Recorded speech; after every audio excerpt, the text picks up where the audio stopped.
श्री सीतारामचंद्र भगवान की, श्री जगन्नाथ भगवान की, श्री हनुमान जी महाराज की, सब संतन की, सब भक्तन की जय जय सीताराम।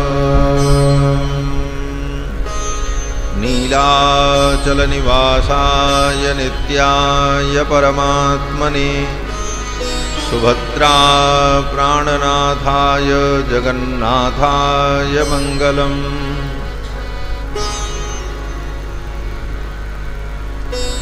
भगवान श्री जगन्नाथ की महती कृपा के फलस्वरूप नारायण जगन्नाथ भगवान की पावन पुरी में विराजमान होकर हम सभी लोग श्री राम कथा का आस्वादन कर रहे हैं। आज की इस कथा में, आज के सत्र में जीयर स्वामी मठ के अधिकारी स्वामी पूज्य स्वामी जी महाराज पधारे। उनका अभिनंदन एवं स्वागत। इतने बड़े आश्रम के संचालन की गुरुतर व्यवस्था का भार पूज्य स्वामी जी के ऊपर है और उसी व्यस्तता के कारण बहुत कम समय कथा में दे पाएंगे। तो पूज्य स्वामी जी पधारे हैं तो मैं निवेदन करूंगा कि दो शब्द कुछ स्वामी जी महाराज अपने तरफ से कहेंगे। उसके बाद कथा का कार्यक्रम पूर्ववत यथावत चलेगा। पूज्य स्वामी जी महाराज दो बार भगवान नाम संकीर्तन कर लें। सीताराम सीताराम सीताराम जय सीताराम। सीताराम सीताराम सीताराम जय सीताराम।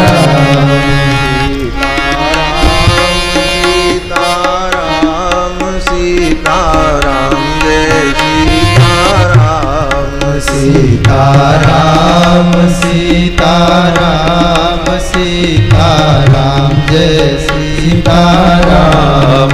राजा राम राजा राम राजा राम जय राजा राम। राजा राम राजा राम राजा राम जय राजा राम। सीताराम सीताराम सीताराम जय सीताराम। सीताराम सीताराम सीताराम जय सीताराम। सीताराम सीताराम सीताराम जय सीताराम। सीताराम सीताराम सीताराम जय सीताराम। सीताराम सीताराम सीताराम जय सीताराम। सीताराम सीताराम सीताराम जय सीताराम। बोलो श्री सीतारामचंद्र भगवान की जय। पूज्य स्वामी जी महाराज। नीलाचल निवासाय नित्याय परमात्मने, सुभद्रा प्राणनाथाय श्रीजगन्नाथाय मंगलम। रामाय रामभद्राय रामचंद्राय वेदसे, रघुनाथाय नाथाय सीताय पते नमः। श्रीकौशिकान्वय पयोनिधि पूर्णचंद्र, वानाद्रिवैभव विवर्धन शेमुषे। नीलाद्रिवासिगरुणध्वजलब्धबोधं, नौमेन्दिरारमण सद्गुरुपालयुग्मम्। प्रातःस्मरणी श्री गुरुदेव नारायण की कृपा से दास को दो शब्द बोलने का श्री स्वामी जी महाराज के मंच में सौभाग्य मिला। बड़ी प्रसन्नता की बात है। अखिल कोटि ब्रह्मांड नायक करुणा श्री जगन्नाथ भगवान की कृपा से हमारे पूज्य श्री स्वामी जी महाराज अमृतमय वाणी से हम लोगों को श्री वाल्मीकि रामायण की कथा सुनाने के लिए श्री अयोध्या धाम से विराजे हैं। ये हमारे लोगों के लिए बहुत परम सौभाग्य की बात है। तो दूर दूर से आकर के हमारे अतिथिगण विद्यार्थीगण हम लोग यहाँ पर पावन अवसर का लाभ उठा रहे हैं। ऐसे पूज्य श्री स्वामी जी महाराज के चरणों में दास की ओर से अपने मठ की ओर से सत सत अभिनंदन है। मैं इतना ही कहूँगा कि स्वामी जी महाराज आगे नहीं। जय जगन्नाथ। नारायण। यह आवाज़ बहुत गूंज रही है आवाज़ से।